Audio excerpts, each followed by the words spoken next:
All right, so we're going to talk a little bit about A/B testing and a few tips on how to finish your product. So let's get right to the content. So A/B testing means testing one variant of your product or your landing page or your advertisement versus a different version of it. So split testing, and that's what A/B testing is the concept of showing two variants of the same web page or email or ad or whatever to different segments of your audience in parallel and comparing which variant converts better. A/B testing works best on low risk modifications. You want to change some button colors, some text, some copy here and there. With text means text and copy are kind of the same thing. Descriptions, etc. It's usually not intended to be used on entire features, right? You shouldn't A/B test, the sign up feature with some other feature because that doesn't make sense. Now, I know some of you have been through the meta statistics part of the platform, and if you haven't, it's a good time to go and revisit it or go and do it for the first time, because you need this section to be able to run proper hypotheses. If you've studied the statistics part of meta, this part should feel familiar to you. Let's assume that you have a web page with a certain conversion rate. Say, of every 100 people that land on that page, you get 5% or 5 people who convert, right? We'll call that variant A. We start with the hypothesis H0, which is that your new variant, which is variant B, maybe you've changed the button color to blue or something like that, will have no better conversion rate than variant A. Right? Now, remember, the H0 hypothesis, the default hypothesis, essentially means that there's no difference between the two things that you're comparing. We assume that. We usually have a reasonable sample size, 1000 is a good number, send 500 to variant A and 500 to variant B using a tool like Visual Website Optimizer. And you can actually use a free trial of Visual Website Optimizer. I'm sure there are a few free ones out there as well, where you can use different URLs, or you can use a tool like this one to actually test, say, a small change in button.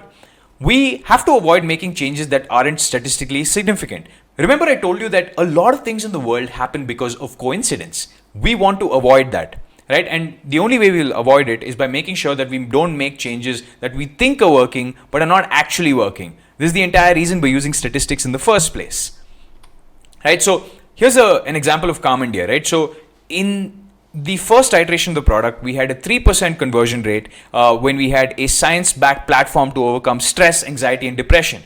Now, Calm India was one of Avalon's first investments. It's a great philanthropic cause. The product didn't do really well, mainly because that we weren't focused on it. We were more like a business-to-business company, and B2C at that point wasn't in our perspective, or we weren't really focused on it. But here's a small change we made, right? We changed the text from 4 or 5 lines to just 2 lines to find peace of mind.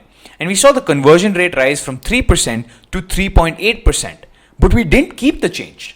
And the reason we didn't keep the change is because this change wasn't statistically significant.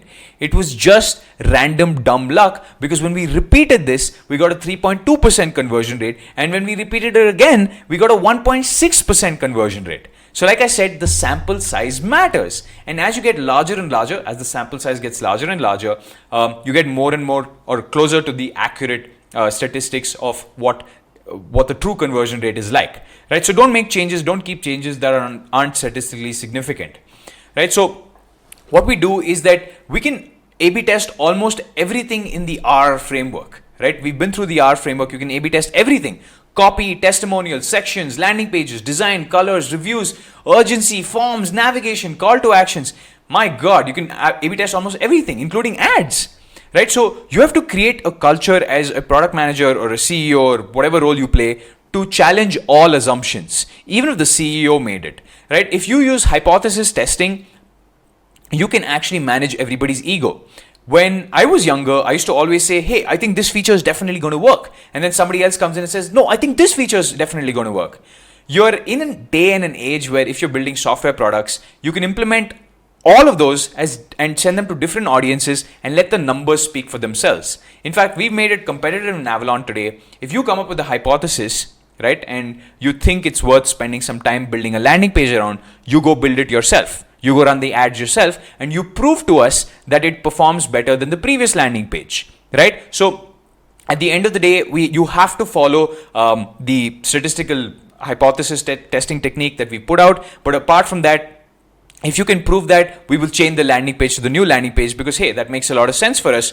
But we're not going to put in the time and effort just simply because somebody said, hey, you have to do this. Which is why we teach everybody things like design and product, because it's important for them to be able to run tests of their own and prove themselves either right or wrong.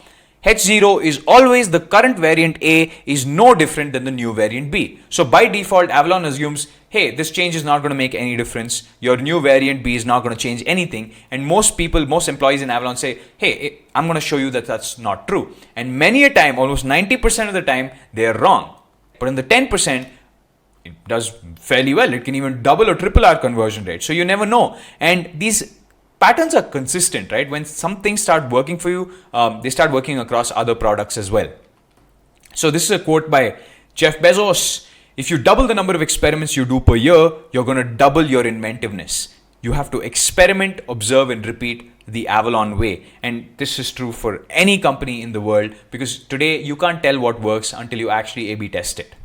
Right? Here's some tips to finish your product. This isn't very related to A/B testing, but I know that first-time product managers are not finishers. Right? You will leave an incomplete product. It's just how the life cycle is. The Lindy effect, which is something that Taleb puts out, the longer you take to ship the product, the higher the chances you will never ship. Right? So shipping, in fact, is a good. How long you take to ship the first iteration is a good idea, or it gives you a good marker of whether you'll even complete the product in the first place. You will never produce something perfect the first time. There isn't a single company on earth whose first product was flawless, not even the first iPhone.